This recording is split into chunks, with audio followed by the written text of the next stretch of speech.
Hello student. जैसा कि मैंने आपसे वादा किया था, मैं आपके लिए एक सीरीज़ लेके आऊँगा और उस सीरीज़ में आपकी 10 से 12 आपके रिएक्शन हुआ करेंगी। और वो रिएक्शन आपकी इस प्रकार की हुआ करेंगी जो हर बार एग्ज़ाम में ज़्यादातर पूछी गई है।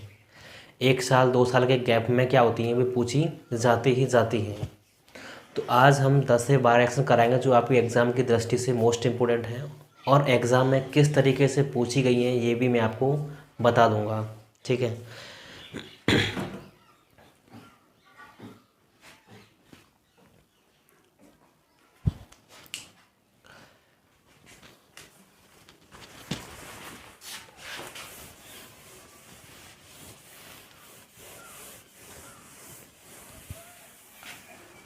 तो चलिए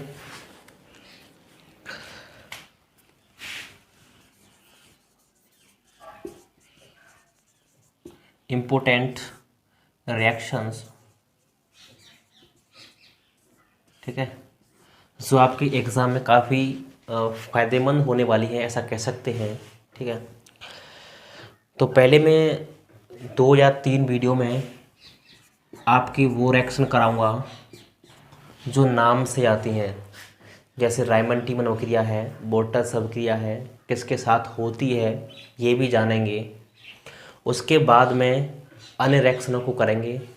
ये सीरीज़ ख़त्म हो जाएगी तो इसके बाद मैं सोच रहा हूँ कि आपको बहुविकल्पियों की सीरीज़ भी मैं चला दूँ। उससे क्या फ़ायदा होगा, आपके जो 10 नंबर के बहुविकल्पी क्वेश्चन आते हैं उसमें आपको बहुत सीधा सीधा 10 नंबर का फ़ायदा होने वाला है। ठीक है।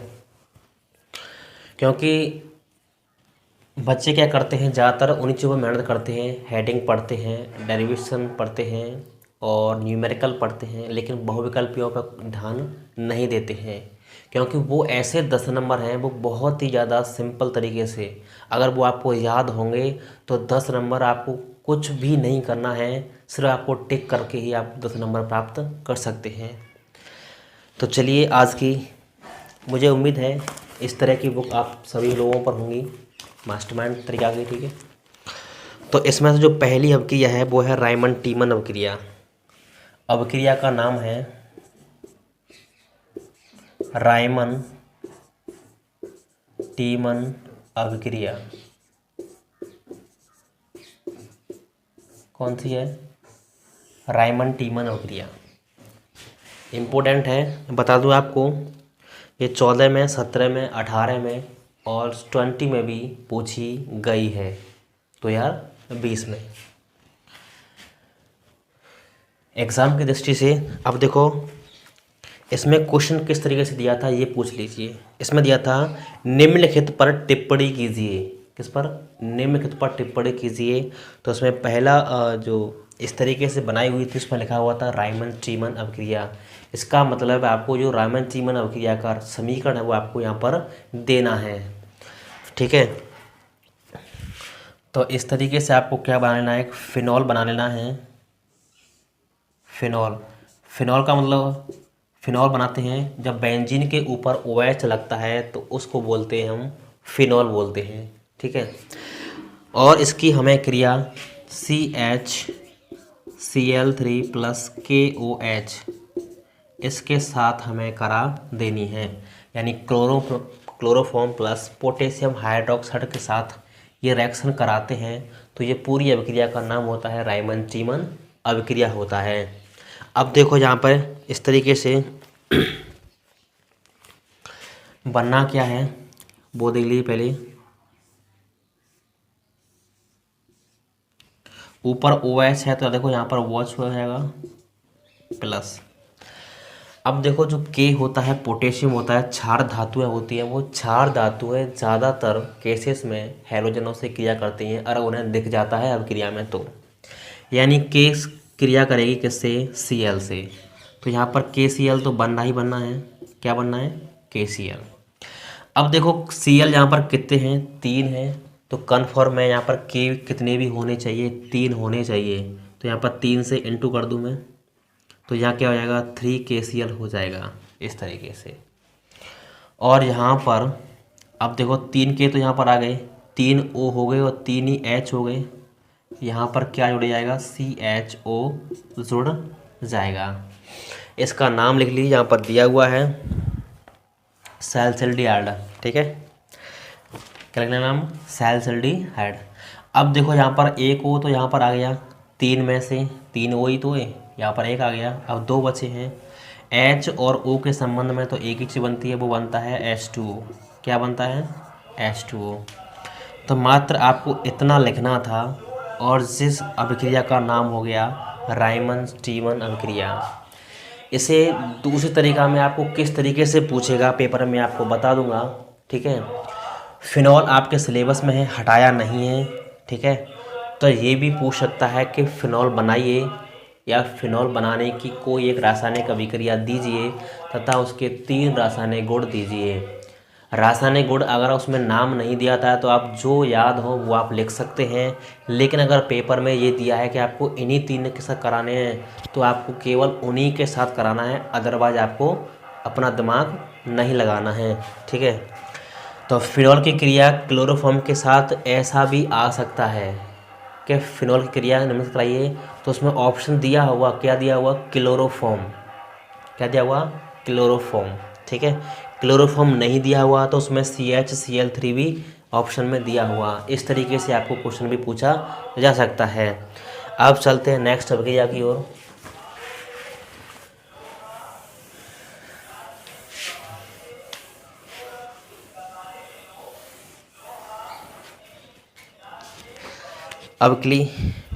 नेक्स्ट अभिक्रिया है कार्बन एमीन अभिक्रिया।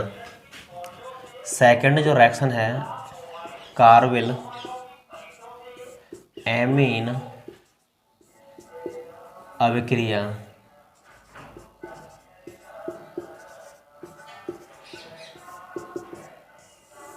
कार्बन एमीन अभिक्रिया। ठीक है, तो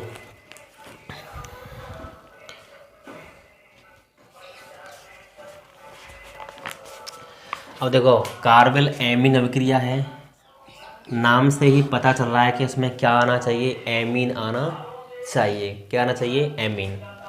तो इसकी क्रिया मैं करा दूं C2H5NH2। इसकी क्रिया करानी है हमें क्लोरोफॉर्म यानी कि CHCl3 प्लस KOH। ठीक है, क्या बोलते हैं इसे? कार्बन एमीन अभिक्रिया। ठीक है, अब देखो सिस्टम वही है, के किससे क्रिया करता है? Cl से, तो क्या बन जाएगा यहाँ पर? KCl बन जाएगा। अब देखो यहाँ पर Cl कितने हैं? 3 हैं, तो कंपलसरी 3 होने चाहिए, तो यहाँ पर भी 3 होने चाहिए, प्लस C2H5 यहाँ पर NC बन जाएगा, प्लस अब देखो K हो गया, Cl हो गया, H और O बचा है, तो H और O संबंध में क्या बनता है? केवल H2O बनता है। ठीक है, तो 2H2O। तो इस अभिक्रिया का नाम होता है कार्बन एमीन अभिक्रिया, यानी कि एथिल एमीन की क्रिया। दूसरे तरीका आते ये रिएक्शन ऐसे भी पूछी जा सकती है कि एथिल एमीन की क्रिया आपको क्लोरोफॉर्म के साथ कराइए, इस तरीके से भी पूछी जा सकती है। या पूछ सकती है कार्बन एमीन अभिक्रिया पर टिप्पणी कीजिए या रासायनिक समीकरण दीजिए, ये भी पूछी गई है। देखो बता दूं मैं, 16 में पूछी गई है और 18 में भी पूछी गई है। ठीक है, आगे चलते हैं अगली रिएक्शन की ओर।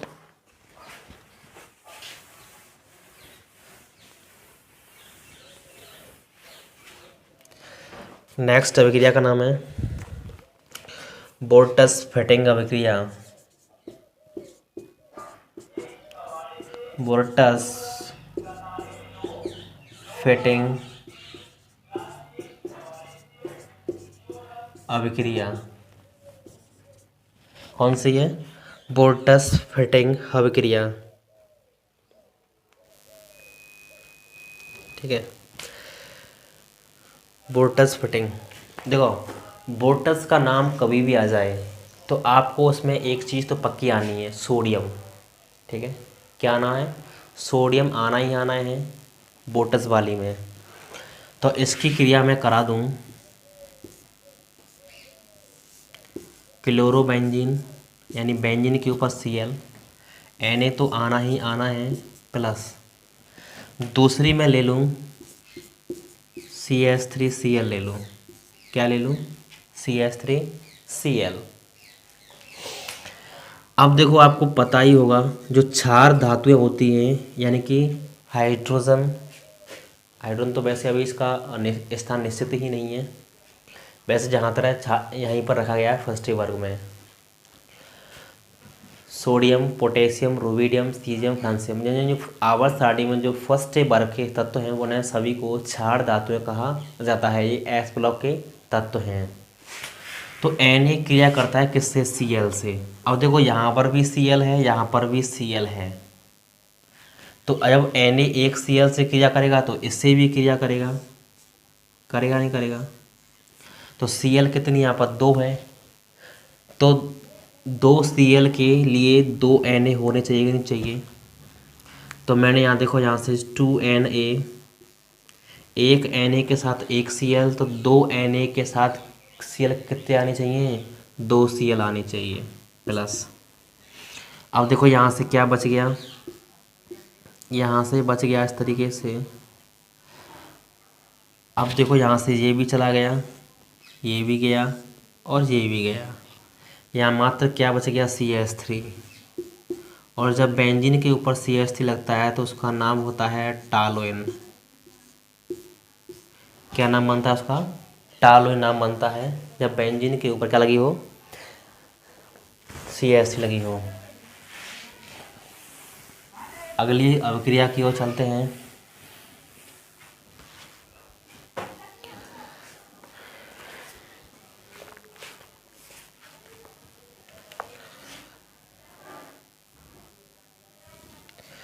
फ्रीडल क्राफ्टस अभिक्रिया।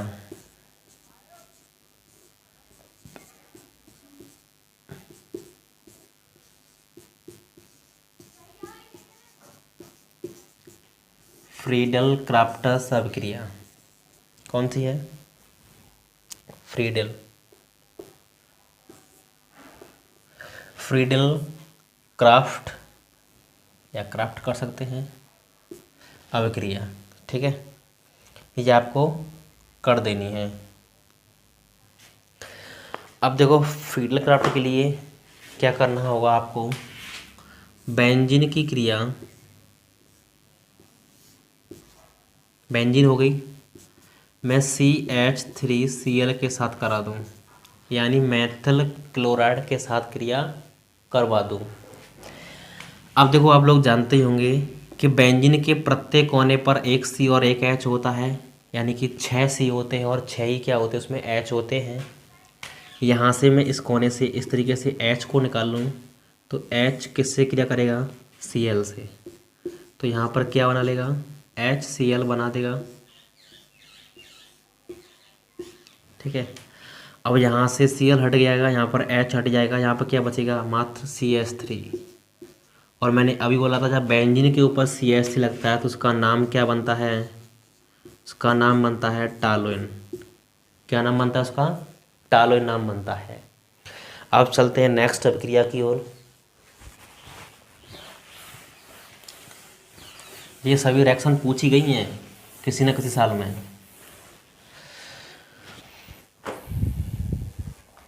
मैं बता दूँ ये क्या पूछी गई है, 16-17 में पूछी गई है।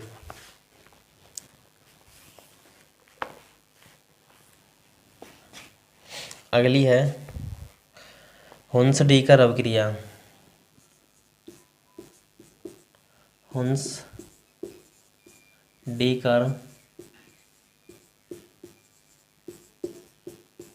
अभिक्रिया कौन सी अभिक्रिया है? हुन्स-डीकर अभिक्रिया है, ठीक है।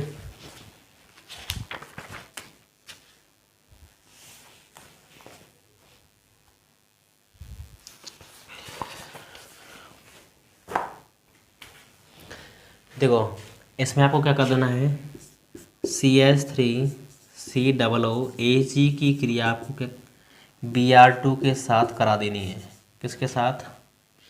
Br2 के साथ। अब देखो यहाँ से Ag किससे क्या करता है? Br से, तो यहाँ पर क्या बन जाएगा? AgBr बन जाएगा प्लस, यहाँ से क्या बचेगा CH3, यहाँ से क्या बच जाएगा Br, मैथर ब्रोमाइड बन जाएगा। अब देखो 2 Br थे, दोनों Br एक इसके साथ आ गया, इसके साथ आ गया, Ag भी चला गया, CH3 भी गया। अब देखो यहाँ से क्या बच गया COO बच गया। अब COO तो कुछ बनता नहीं है, लेकिन एक चीज़ बन जाती है इसमें, क्या CO2 लिख दें हम, ठीक है। तो इस अभिक्रिया का नाम है हुन्सडीकर अभिक्रिया। तो मोस्टली 5 से 6 इसकी 5 अभिक्रिया हो चुकी हैं, ठीक है। एक इसमें ये भी बहुत बार पूछी गई है DDT। DDT का एक तो रासायनिक सूत्र भी पूछा जाता है और इसका उपयोग भी पूछा जाता है। वैसे तो DDT का उपयोग आप लोग सब जानते होंगे, कीटनाशक के रूप में होता है, यानी जो भी कीटनाशक जीव होते हैं उन सबों को मृत्यु करने के लिए या मारने के लिए इसका क्या किया जाता है, प्रयोग किया जाता है। तो इसका मैं बनाने की विधि यहाँ पर एक रेक्स लिख देता हूँ, आप नोट डाउन कर लीजिए। तो इसको जो बनाया जाता है उसे बनाया जाता है किससे, क्लोरोबेंजीन से, क्लोरोबेंजीन से बनाया जाता है, क्लोरोबेंजीन से। और क्लोरोबेंजीन में मिलाया क्या जाता है, क्लोरल मिलाया जाता है, क्या मिलाया जाता है, क्लोरल, ठीक है। अभी मैं इसका नाम भी बताऊंगा कि DDT नाम क्यों है, किस तरीके से आप याद भी कर सकते हैं।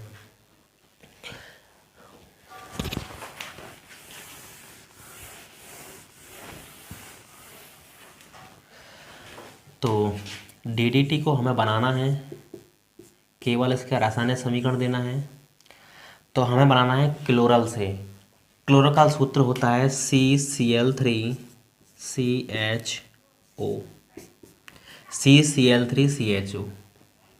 अब हमें क्रिया किसके करनी है, क्लोरोबेंजीन के साथ। इसका सूत्र होता है बेंजीन के ऊपर जब Cl लगता है तो उसका नाम बनता है क्लोरोबेंजीन। अब देखो मैं क्लोरोबेंजीन के 2 अणु ले लूँ, ठीक है, 2 अणु इस तरीके से।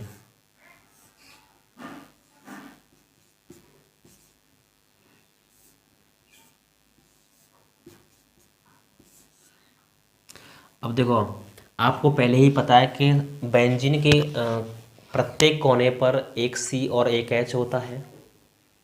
तो मैं इस वाले कोने से यहाँ पर मैं यहाँ से भी एक हाइड्रोजन निकाल लूँ और यहाँ से भी एक हाइड्रोजन निकाल लूँ, डबल HO से क्रिया करके क्या बना लेगा, H2O बना लेगा। क्या बना लेगा, H2O। अब यहाँ क्या बच गया, CCl3 बच गया और CH बच गया। अब यहाँ से दोनों H चला जाएंगे तो इसकी भी वैलेंसी फ्री होगी, इसकी भी वैलेंसी फ्री होगी। तो यहाँ पर इन दोनों को मैं इस तरीके से बना देता हूँ,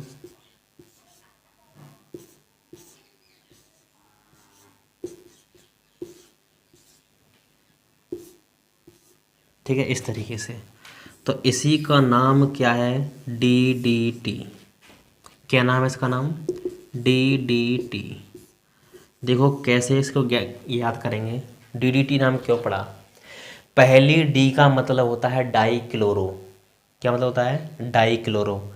देखो यहाँ पर डाई क्लोरो है यानी Cl2 है, तो पहली D का मतलब है डाई क्लोरो। दूसरी D का मतलब होता है डाई फेनिल। फेनिल का मतलब इसमें बेंजीन कितने हैं, 2 हैं। तो पहली डाई का मतलब है डाई क्लोरो, दूसरी डाई का मतलब है डाई फेनिल यानी 2 बेंजीन हैं। टी का मतलब होता है ट्राई क्लोरो। और देखो यहाँ पर 3 Cl यहाँ पर हैं, ट्राई क्लोरो हो गया। क्या हो गया, ट्राई क्लोरो। अब यहाँ बच गए 2C और 2C का नाम होता है एथेनल। क्या नाम होता है, एथेनल। तो उसका हम पूरा लिखें तो क्या हुआ, dichloro diphenyl trichloro ethanal, इसका नाम हो जाएगा। तो कुछ 5 से 6 आज की अभिक्रिया जो इम्पोर्टेंट है वो मैंने आपको करा दी हैं। नेक्स्ट वीडियो में कराऊंगा जो आपके और जितनी भी बच गई हैं इम्पोर्टेंट रिएक्शन, ऐसे ऐसे हम एग्ज़ाम की ओर पहुंच जाएंगे और 20 से 25 नंबर हम आसानी से ला सकते हैं। और इसके जो मोस्ट इम्पोर्टेंट अभिक्रिया हैं, उनके सूत्र हैं और उनकी जो चित्र भी हैं जो हर बार पूछी गई हैं, उन्हें भी क्या कर दूंगा मैं यहाँ पर बोर्ड पर उनके चित्र बनाकर आपको समझा दूंगा, ताकि आसानी से चीज़ें याद हो जाएं और आप एग्ज़ाम में आसानी से कर पाएंगे। ठीक है, तो आज के लिए इतना ही काफ़ी है। थोड़ा बहुत मोटिवेशन भी ज़रूरी है, ताकि बच्चों में उत्साह बना रहे और चीज़ें आप वो याद रहें और पढ़ते रहें। चलिए मिलते हैं नेक्स्ट वीडियो में। अगर वीडियो अच्छी लगी तो वीडियो को लाइक भी करना, चैनल को सब्सक्राइब कर देना, ताकि मुझे भी थोड़ी उत्साह मिल सके कि हाँ बच्चों में मुझे थोड़ा प्रमोट दे रहे हैं। और जब आप नहीं देखते हैं वीडियो को तो मुझे भी ऐसा लगता है कि शायद बच्चों को वीडियो में कोई दिक्कत है या समझ में नहीं आ रही है। ठीक है, तो चलिए मिलते हैं नेक्स्ट वीडियो में।